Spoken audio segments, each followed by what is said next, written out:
Witam serdecznie. Dzisiaj pokażę jeden z moich ulubionych telefonów. Jest to Nokia E72.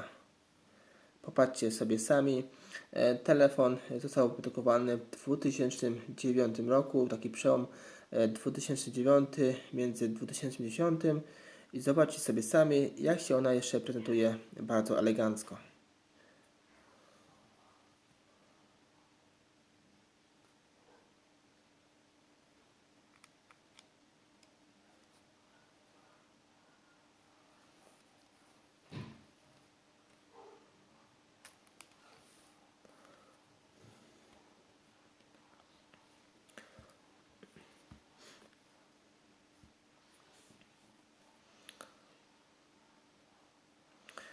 Telefon posiada, jak widzicie, klawiaturę QWERTY.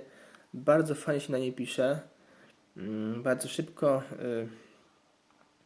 Na samym przodzie znajduje się również czujnik światła i aparat do wideo rozmów, czyli aparat przedni. Z tyłu zobaczymy aparacik 5 megapikselowy, dość dobrej jakości, jak i diodę LED, która służy również jako funkcja latarki. Znajduje się również obok głośnik główny, który też jest dobrej jakości.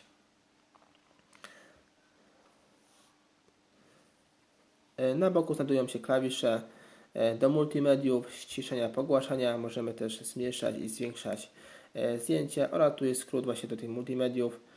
Na samej górze znajduje się włącznik i wyłącznik tego telefonu. Obok znajduje się tutaj wejście na słuchawki 3,5 jack. Bardzo dobra opcja. Po drugiej stronie zobaczymy, znajdziemy tutaj wejście na kartę pamięci. Telefon obsługuje karty pamięci microSD do 16 GB. Także bardzo fajnie to wygląda. I telefon obsługuje tutaj wejście na kabel USB, micro USB. Telefon można ładować na dwa kable, na dwie ładowarki. Można z takiej ładowarki właśnie ładować mikro USB, jak i ładowarki tej starszego typu z cienkim bolcem do Nokii. Jeśli przykładowo uszkodziłby Wam się wejście tutaj te lub bądź tamte drugie, to możemy ładować drugą ładowarką. To jest bardzo fajna opcja w tych telefonach. W telefonie możemy również podłączyć odpowiedni kabel do przesyłania danych. Podpinamy go właśnie w miejsce tutaj właśnie mini USB i możemy przesyłać pliki z pendrive'a do telefonu. Też bardzo ciekawa opcja.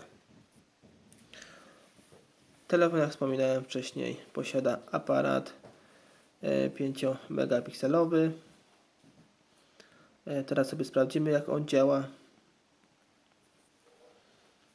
Niestety telefon nie posiada tutaj spustu aparatu bocznego. Za to posiada ciekawą opcję, jaka to jest mysz optyczna poprzez dotyk.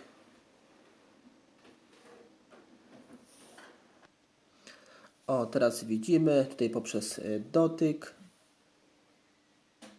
łapiemy ostrość zdjęcia, czyli poprzez dotyk mamy autofokusa. Dość ciekawa opcja, podobnie jak w telefonach właśnie tych nowszych, dotykowych. Tak to działa.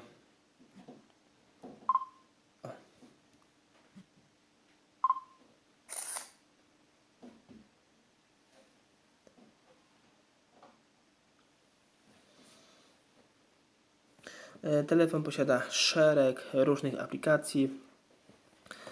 Niestety w tych czasach nie jest telefon wspierany, ale można odpowiednio pokombinować, można cofnąć czas, można złamać system Symbian. Dzięki temu można pokrywać dużo ciekawych aplikacji, które nawet w tych czasach bardzo ciekawie się sprawują. Telefon posiada GPS-a, który posiada mapy. Jeśli jak znajdziecie w internecie, są mapy do tego telefonu. Telefon może użytkować nawigację bez włączania internetu. Testowałem tą właśnie nawigację z tych map i powiem Wam szczerze, że całkiem fajnie sobie radzi. Oczywiście tu nie ma jakiejś aktualizacji z 2020 roku czy 2019, czyli jakie tam były w 2011 czy 2012 roku, takie są, ale naprawdę daje sobie radę.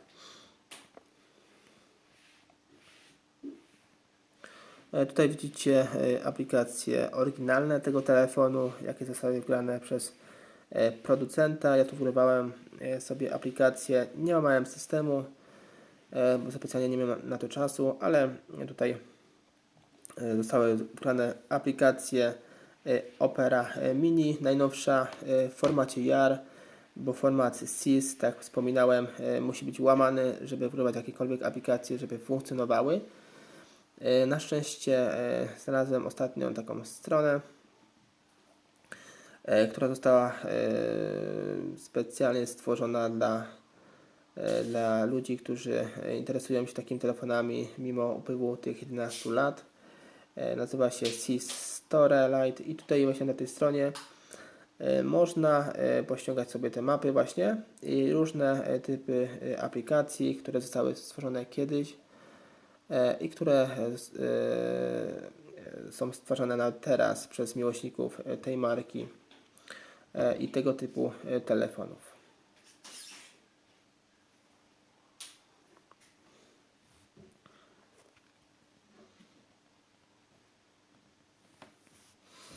Telefon posiada również wszystkie aplikacje, które posiadają inne telefony podstawowe, taki kalendarz. Ciekawą opcją w tym telefonie jest e-mail. Można sobie odpowiednio skonfigurować e-maila i poprzez skonfigurowanie tego e-maila przechodzą nam przez oczywiście internet, przez połączenie do internetu wiadomości i na bieżąco jesteśmy monitorowani, na bieżąco jesteśmy informowani właśnie tutaj na pulpicie. Kiedy przyszła wiadomość z poczty naszej. Bardzo ciekawa opcja właśnie, bo telefon właśnie należy do rodziny biznesowej. Najwięcej właśnie wszystkich swoich rzeczy prywatnych mamy w biurze. Tu znajdują się kalkulator, notatniki. Telefon może tutaj otwierać format zip, format JAR, ma ciekawe, przydatne aplikacje, słowniki, PDF. Tu mamy naszą kartę pamięci i pamięć telefonu. I tu mamy wszystkie właśnie nasze pliki. Zaraz sobie sprawdzimy, jak telefon gra na oryginalnych plikach dźwiękowych. Teraz pokażę Wam ustawienia tego telefonu.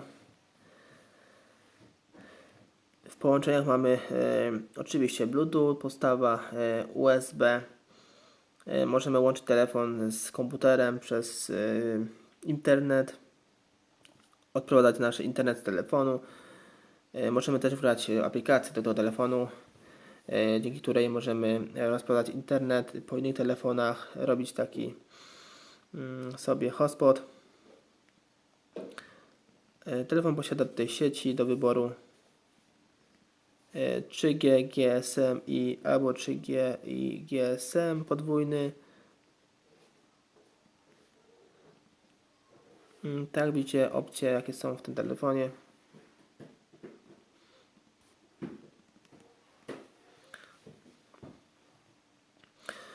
Teraz sprawdzimy sobie za pomocą kodu systemowego, w którym telefon został wyprodukowany roku dokładnie. Gwiazdka, kratka, 4.0, kratka. Telefon posiada najnowsze oprogramowanie, Ten soft właśnie jest najlepszy, najlepiej jest płynny, bardzo dobrze funkcjonuje. Właśnie polecam go 091003. Jak widzicie, wersja oprogramowania jest z 2012 roku. Jeszcze telefon był wspierany, a telefon zobaczymy później pod nalepką. Znaczy pod nalepką. Tu będzie dlaczego nie zobaczymy, bo chyba nie ma. Ale telefon był wyprodukowany, tak jak powiedziałem, 2009-2010 rok. Tu mamy model, typ telefonu.